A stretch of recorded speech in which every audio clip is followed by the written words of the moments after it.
Hey guys, this is Eileen and today I'm going to be doing a full InDesign tutorial. Woo! So basically right now I'm thinking this video is going to be very long. Probably like 15 or 20 minutes, so by no means you have to watch this entire video unless you really feel like you need help with every step of the InDesign process, which of course is totally fine. That's what this video is here for.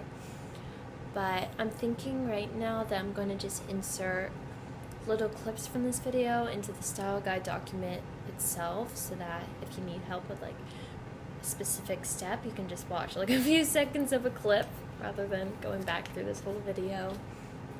I'm also going to be posting this video on YouTube as like unlisted, so you guys can come back and watch this video on YouTube anytime, and I'll put like little timestamps in the bio when I'm doing each step. I sound like a real YouTuber. But yeah, basically I just really hope you guys find this video helpful. I know how challenging InDesign can be, so I really liked how you guys suggested like using video tutorials. As always, if you need any help, feel free to ask me, Claudia, Veronica. We would all love to help you guys in whatever way we can. You can also ask your editor that's on the story assignments ladder, which I'll talk about how to get to that in the next few minutes.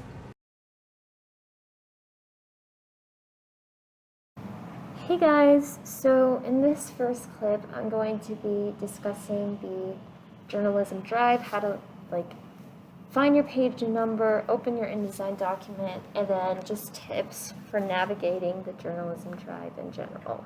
So we can go ahead and get started. So before you even begin working on your InDesign document, it's really important that you open the story assignments ladder and figure out what page you should be working on. So as you can see, we're always going to have it posted on Schoology. So our October print issue was posted under week 8, so I'm going to go ahead and open that. You just click on this link here. I already have it in another tab. So now you can see this is our full ladder. So a few things about the ladder. First of all, you really need to pay attention to who your editor is. This is kind of the person in the class who you can always reach out to if you need additional help with InDesign, or if you just need like additional support in general. This is kind of like the main person in the class that you can rely on. So pay attention to who your editor is, know who your editor is for each cycle, and also another thing to pay attention to is whether your page is a half page. If you have a half page, you'll either be on the top half or the bottom half, and you have to make sure you're opening the right file or else it'll be working on someone else's page. So as you can see here, here are all the page numbers. You just have to find your name and the page number that matches.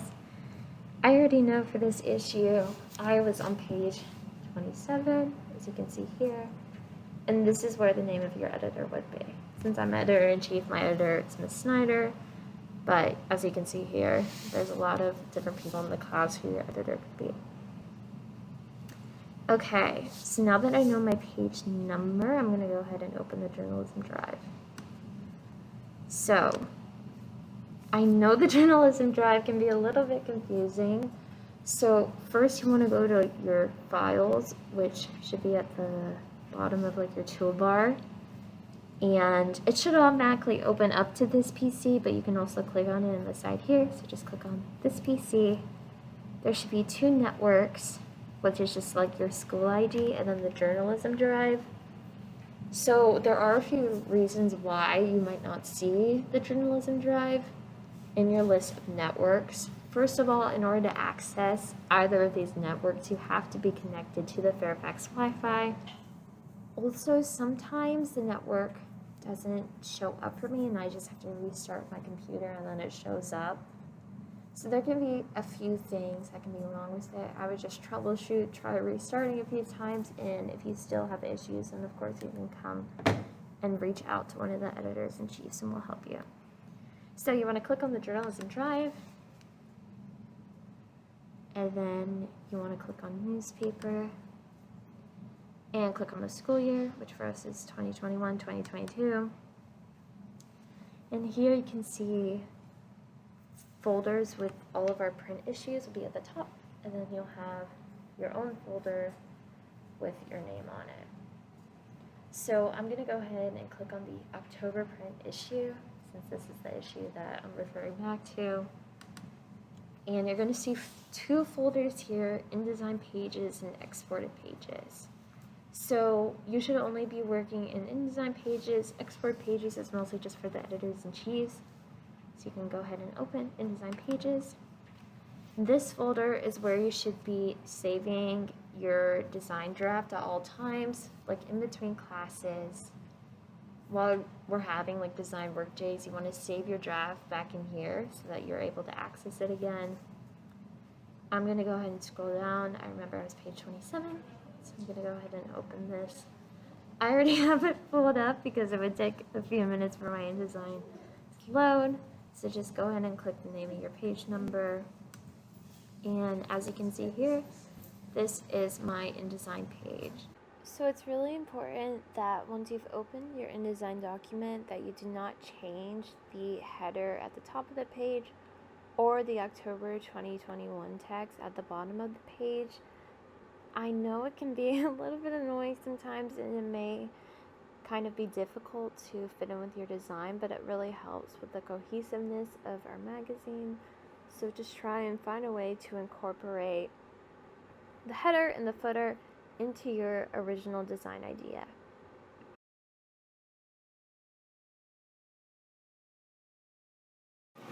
So now that our page is completely set up, we are ready to go ahead and jump into the design process. So when you first open your page, this is kind of the layout that your screen should look like. Toolbar on the left here, and these three tabs that say Properties, Pages, and CC Libraries. So if your InDesign is looking a little bit different, one way to quickly reset it so that your screen looks the same as mine is in this top bar. There's a bunch of different like modes of InDesign or kind of like layouts of all the different tools. So you just have to click on Essentials, and that will reset it to look just like my screen. So for this like example design I'm doing, I'm using an article I wrote last year about like the increase of mail-in voting during the presidential election. So this article is a little bit outdated, but I just want to show you guys kind of what a usual InDesign template would look like.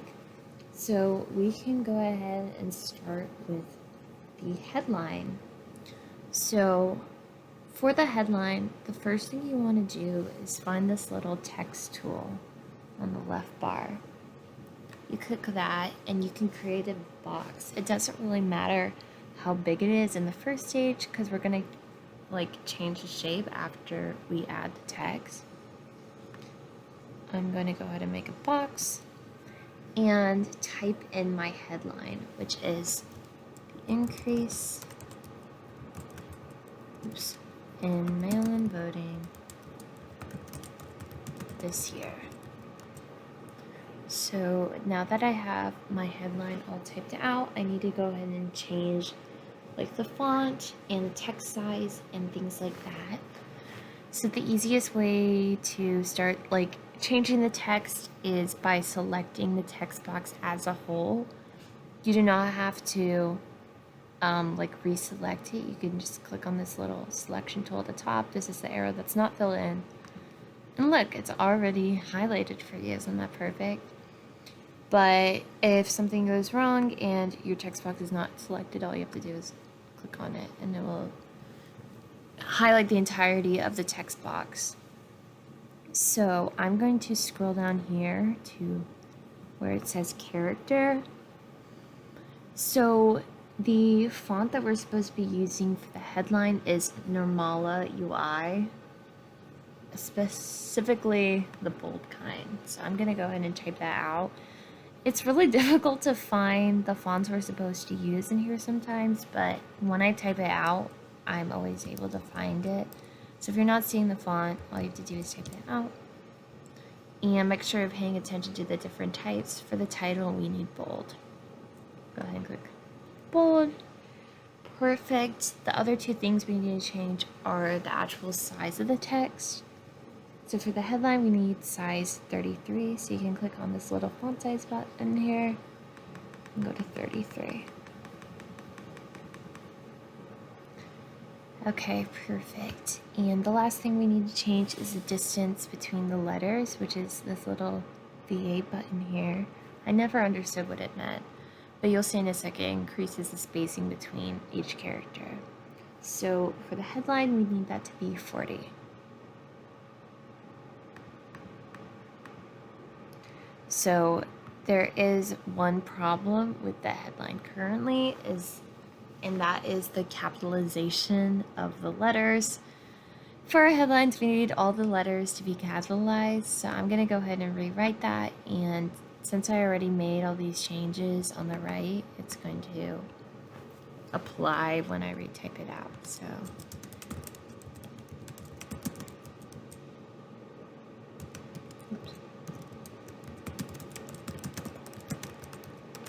there we go. That is our perfect headline. So now I'm going to change the size of the text box a little bit just to help like the organization of the headline. So we don't need all this room at the bottom anymore. I'm going to drag this up. And since the word voting is getting cut off, I'm just going to drag the text box in a little bit so that the word voting moves like to the next line. Okay, perfect. We just finished the headline. So now we're going to move into the subtitle. So for the subtitle, you start with the text tool once again. I'm just going to make like a random box. It doesn't really matter the size right now. And the subtitle that I formulated was, how will it affect the outcome of the election? So one important thing to note is that for the subtitle, all of the letters need to be lowercase. I already went ahead and typed them all in lowercase. And now I can go ahead and start focusing on changing the font and the size. So once again, I'm going to go to the selection tool, make sure this entire text box is selected. I'm going to go down here to character. And the font for the subtitle is Franklin Gothic Book, so I'm going to take that out. Franklin. And it's the regular kind. I also need to change the size to 22. It's a little font size button here, 22. And I need to change the V8 to 30, so just click the up button 3 times. So perfect, we're all done with the subtitle now. So I'm going to go ahead and change the size of the text box because we don't need all this additional room. And I'm going to drag it up quickly just to create some more room for our body text because I know that's going to take up a lot of space on our design. So now we're going to start on our body text. There is like a few important things that you need to pay attention to for this. I'm going to go ahead and start by just simply inserting the body text. I already have it copied to my clipboard, so go ahead and do that if you haven't already. I'm going to make a very large box this time so we can fit all of my body text and just paste it. So as you can see here, currently some of my text is getting cut off, and that's kind of signified by this little red box. So I need to increase the size of the text box so that all of my text is visible to the readers. So as you can see, this text is taking up a lot more space than I needed to, so there are a few changes I need to make. First of all, I need to make sure that my font is following the style guide. So once again, select the entire text box, scroll down here to character. The font we need for the body text is Times New Roman, just the regular kind. And I'm also going to change the font size to 10. So, perfect. The next thing I need to do, just to create some more room, we try and do 3 columns as much as we can within our articles. This is not always necessary. If you don't think you want to follow the 3-column format, then you can just like talk to the editors-in-chiefs and we can kind of like create with another plan for your article. But if you want to do 3 columns, then what you do is go back to the selection tool, click on the text box, and scroll down here to text frame. Text frame, it's the same as columns. All you have to do is change this to 3. 2. Look at those beautiful columns. Okay, I'm gonna quickly drag this text box up just to make all 3 columns like as even as they can be. So I dragged it up, and as you can see, some of my text is getting cut off, so I need to enlarge the text box, enlarge the text box. Oh my gosh, this is a lot of text. Okay, finally, we have all of the columns even. So the next thing I need to do is create a drop cap. So for the drop cap, I'm going to zoom in for this. We do not need to highlight the entire text box. We actually only need to highlight the first letter of our body text. So I just highlighted the little A here, and I'm going to scroll down to this little paragraph tab. Sometimes this little tab is hidden. All you have to do is click these 3 little buttons right here, and it kind of like expands all of the different options you have. So to make a drop cap, you are selecting this little tool right here. 1, 2, 3. We have a drop cap of 3, and look at that. The design is already looking so much more professional. So there's a few more things we have to do to the body text, and then we'll be completed with like all the text we need to insert for this design. First of all, we need to make sure that when we have columns that our text is justified. That just means there's kind of like an equal space between all the lines. That's kind of confusing to explain, but I'll show you guys in a second. So once again, go back to the selection tool, click on the text box, and the like justified option will be under paragraph.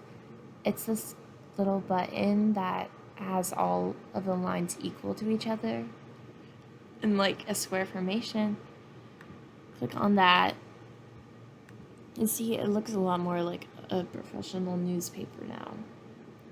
And the last thing we need to do is make sure that we are correctly indenting our paragraphs. So instead of pressing the tab button, that doesn't really work on InDesign. So at the start of each paragraph instead, we just put 3 spaces. You do not have to do this for the first paragraph because it already has a drop cap, of course, but I'm going to go ahead and add that for all of my other paragraphs. This is a little bit difficult to see. This is starting of a new paragraph. Starting of a new paragraph.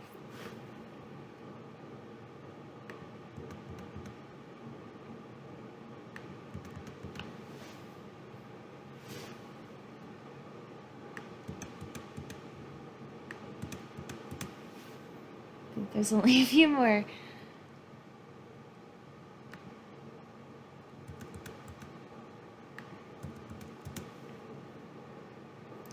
Okay, perfect. So we are all done for the body text. Look at how our design is looking right now. So in the next video, I'm going to be talking about like finding photos that we can use in our designs and Then I'm going to be talking about like inserting photos into the journalism drive, putting photos in the CMYK, and then inserting photos into the actual InDesign file. So my plan right now is to just put a little photo right here. So before we continue on with the design process, I quickly want to review how you all should be finding photos for your story, because basically 90% of the time we want to be using photos that you yourself took or that people within the Oakton community took. Especially if you're covering like an Oakton related topic, there is like a large variety of resources available from, you know, staff members, your fellow students, other members of the journalism class that you can kind of utilize photos from. Also, we try not to use stock photos as much as possible, but we know sometimes you're covering like really specific topics or topics that don't relate to much as Oakton, and therefore it can be really difficult. So for our cycles in the future, we want to be implementing a new rule, which is that if you want to use like a stock photo from the internet, we want you guys to talk to one of the editors-in-chief first. That way we make sure there's not like a better alternative of photos you can use, and we can kind of guarantee that you all are crediting your photos correctly, because that can get a little bit confusing sometimes. So in the next videos, I'm going to be talking over how you can use Unsplash for stock photos. Those are usually like higher quality, but they cover like wider topics. You're not really going to be able to find like specific subjects on Unsplash. And then we're going to be talking about our last option for photos, which is Google Images under the Creative Commons license. So the first resource I'm going to be talking about today is Unsplash, which is kind of like our go-to option for like high quality and labeled for reuse stock photos. The only problem you may face with Unsplash is that if you're covering like a really specific or niche topics, it may be hard to like find some images for it, because Unsplash mostly covers like broader categories. So in this example, I'm going to be finding an image that's related to my story. So I'm talking about mail-in voting. So I'm just going to want to look up kind of like keywords that represent what I'm talking about in my article. You can see my recent searches, that's embarrassing. So I'm going to look up just like mail voting. You could look up mail ballots, phrases like that that kind of capture the idea of my story. So you can see there's a lot of options here I can use. I really like this photo, so I'm going to go ahead and click on it and download it to my computer. So next I'm going to be reviewing using Google Images under the Creative Commons license. So if you're honing in on a specific topic that Unsplash does not offer, you can try and use Google Images basically to find like an image of what you're looking for, but oftentimes the photos are a lot less like higher quality. So that's definitely something you always want to be checking out Unsplash before, and Google Images should kind of be like your second option. So for my topic, we were already able to find like some viable options on Unsplash to include in my story, but I'm going to be showing you guys just as an example what using Google Images would look like. So in my search bar, I'm just going to type in mail in voting. Go to images, and in order to find photos that are appropriate for our class to use, like within our publications, we have to go click on this tab here that says Tools, go to Usage Rights, click Creative Commons License. So now you're able to select any of these photos and include them in your story. But you can kind of see what I'm talking about with how they're kind of like a lesser quality compared to Unsplash. So I'm gonna just select a random photo here. So when you're crediting photos from Google, you want to be looking at like the website they're from. Sometimes you're going to be able to like find a specific name of a person. Obviously Flickr is kind of like a large website, so it doesn't like cite like specific creators of photos.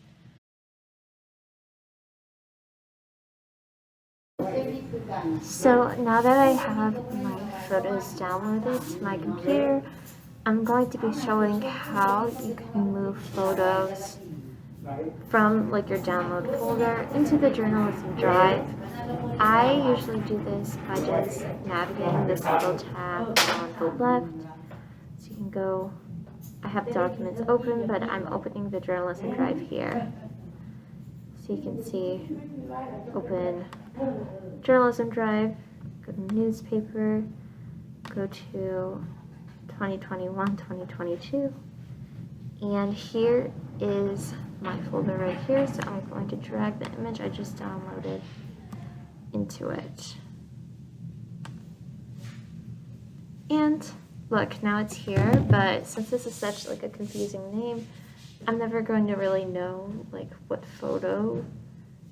article this photo was for. So you can also just like quickly rename it and make the name something like related to your story. So I could put in like mail-in voting, for example. If you do not have a photo with your name on it, this is something we did one class, but I know certain people were having like technology issues. So if you still haven't created your folder in the journalism drive, it's really simple. All you have to do is go newspaper 2021, 2022. And here's a list of everyone's names, so you can just click this little button here. You'll create a new folder, and you just type your name. I already have one, but that's how you would do it.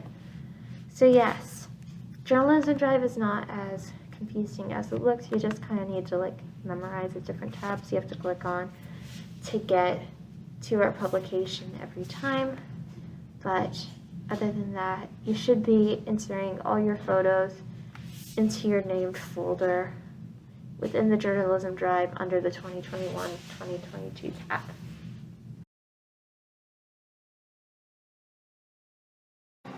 So now that we have inserted our photos for our article into the journalism drive, I want to review how to convert your photos into the CMYK color mode using Photoshop. But before we delve into Photoshop, I first want to explain what exactly CMYK is, because I know it's kind of like a term we use often, but we never really explain what it fully entails. So I'm going to try and give like as brief and as simple as an explanation possible, because honestly I don't entirely understand color modes and things like that myself. But that way you guys can kind of see exactly why we need to convert our photos into CMYK and like the importance of doing so. So I'm going to actually do a quick demonstration on InDesign. So you can see I have these 3 beautiful boxes right here, all with different colors. So right now all of these colors are in RGB mode, which means that the color is created by the illumination of light through the computer screen.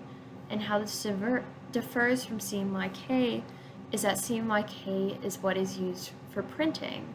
So obviously there's not this like artificial light coming through that can create like an additional brightness or boldness within the colors.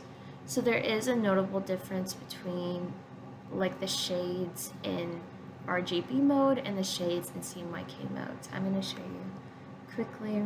It's not as noticeable in this one, But if you see here, this is an RGB mode, this is CMYK, so it's like a little less bright, and it kind of like duls out the colors a little more.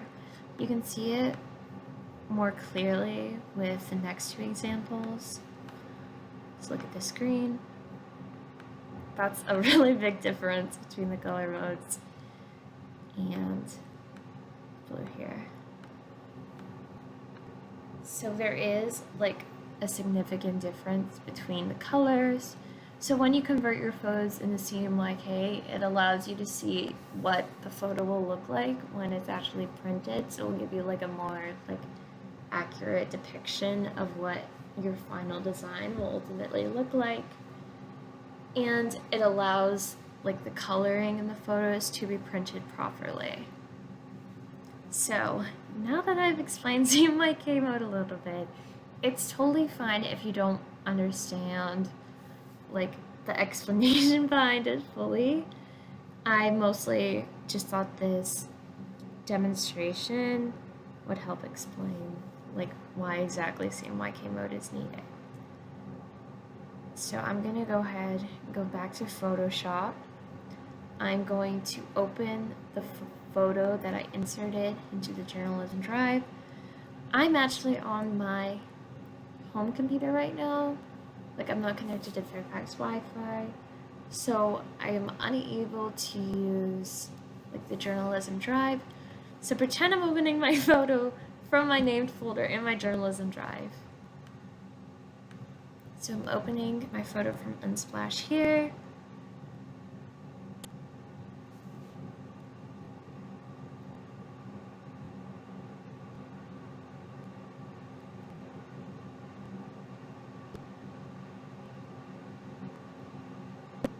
This is taking a second to load.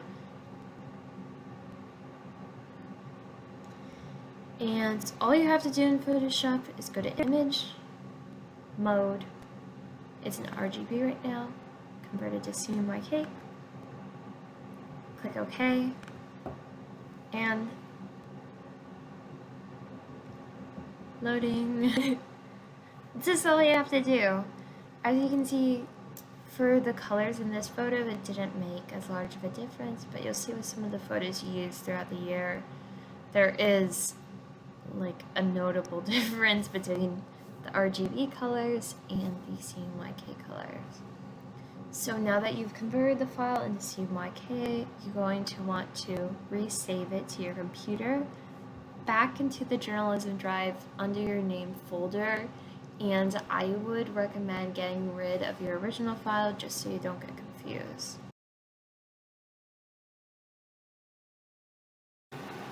So now that our images are converted into CMYK and put under our name folder in the journalism drive, we can go ahead and add them to our design. Yay! So there are many ways to insert photos into your design. I'm going over what I believe to be the simplest way. So to begin, find the toolbar on the left and click the frame tool. So a frame isn't necessary. I think sometimes photos like can insert into the design kind of weirdly, like it can be like super large and take up the whole page and kind of make it difficult to resize. So if you don't want to have to play around a lot with resizing the image, then I recommend trying to use a text frame. So I have the text frame selected. There are also multiple types of image frames. So there's the rectangle frame, the ellipse frame, which is like circles, and the polygon frame. I'm going to be using the rectangle today. So I am just going to make random rectangle. Beautiful. And center it. My text. So next I go back to the selector tool, I click on the frame I just created, and this is the place where I can insert my image. I'm going to go to File, Place, and you're going to insert your photo from the journalism drive, and this will cause your photo to be linked, so that's something you don't have to do manually later. But problem is I'm at my house, so I don't have access to the journalism drive right now. So pretend I'm inserting a photo from my named folder in the journalism drive. So there we go, I inserted the photo from Unsplash, but look how wonky it looks. It's super zoomed in, it is not sized correctly at all. So there are a few ways to fix this. The quickest is just going to select the image itself, right click, go to fitting, fit frame proportionally. And you can see it quickly like change the size of the image in order to fit the text box. You can also double click on the text frame itself, and that will make the border of the image you inserted highlighted. So you can move the actual image itself within the board, within the frame you had created. So I'm just going to play around with that. I think that looks good. So there we have successfully inserted an image. So for resizing images, there are quick ways to do it. You can just drag down and redo the fit frame proportionally as necessary. Like you can see here, I kind of extended the text box even more, so I can do fit frame proportionally once again. If you want to increase the size of the image while like maintaining integrity to its proportions, you can hold down the shift key and then resize it. So see, it kind of keeps its initial shape even while you're resizing it. Okay, I'm going to play around with this until I get a size I like. Proportionally, and we have successfully put an image into our story. So in the next video, I'm going to be talking about photo credits, then we're going to be adding the last piece of text for our design, and then guess what? We are all done.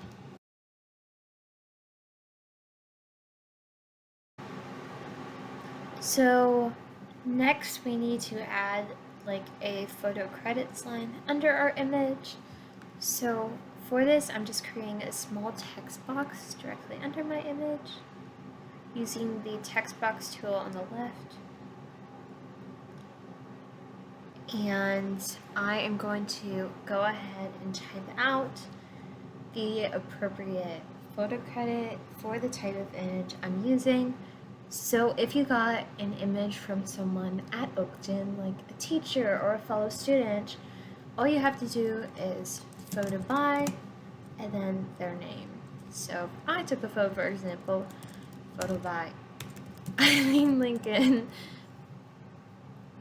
If you got the photo from Unsplash, like the photo I'm using in this example, you would do photo by the name of the creator on Unsplash. So this photo was created by Tiffany Turtypes. And you want to finish off the photo credit with permission by Unsplash.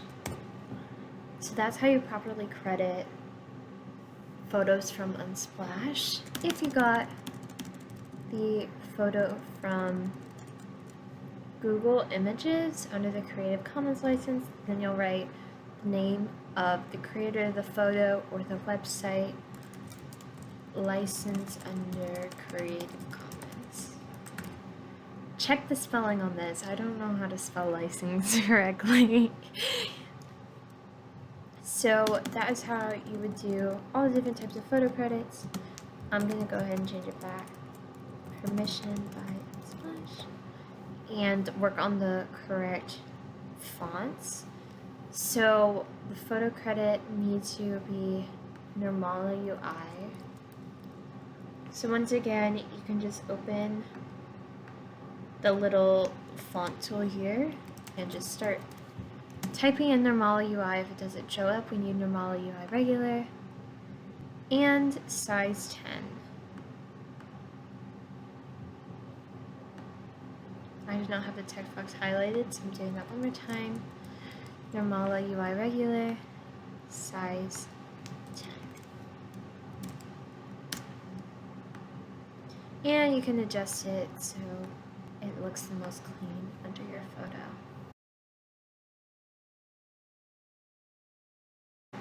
So the last vital element we need to include in our design is our byline, which just lists our name and our position on the opt-in Outlook. So it's fairly simple to create a byline. All you have to do is click the type tool, create a small text box, and write out your name in all lowercase letters. So I'm going to write out Eileen Lincoln. Next, you want to use this line character that's found under the backspace button. So you hold down Shift and click on the keyboard letter under backspace. That will insert that line. And then you write your position on the opt-in Outlook, whether that may be staff writer, editorial board, or editor-in-chief.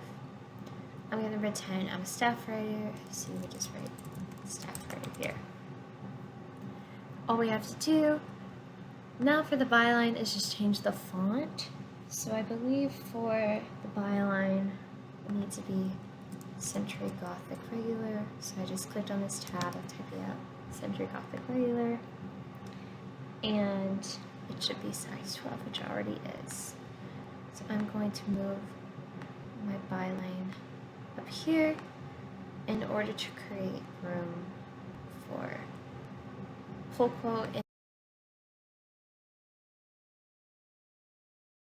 So now that we have covered all the mandatory elements of the design, I'm going to go over how to add a pull quote.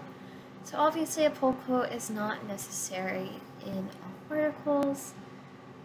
Pull quotes are only really used when you include an interview in your article and your interview has like strong lines that you kind of want to emphasize within your design, kind of bring attention to, because this is what people are going to be seeing when they first look at your design. So I actually do not have any quotes within this article, so I'm just going to make up a random quote from a student.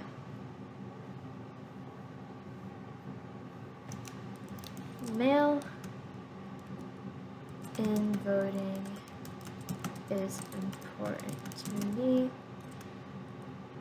because everyone should have access to voice their opinions in elections.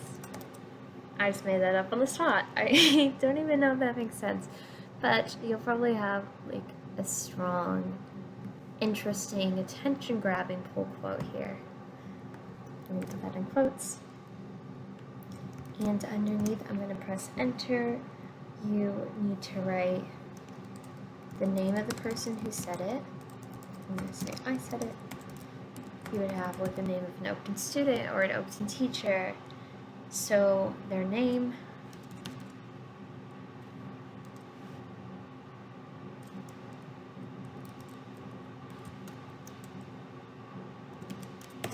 and the grade they're in. I'm not in 12th grade. 11th grade, there we go. So let me go ahead and change the font so it's correct. So for pull quotes, you use normal UI regular, and it's size 12, which we already have, so perfect. I'm just going to center this, and look at that beautiful quote.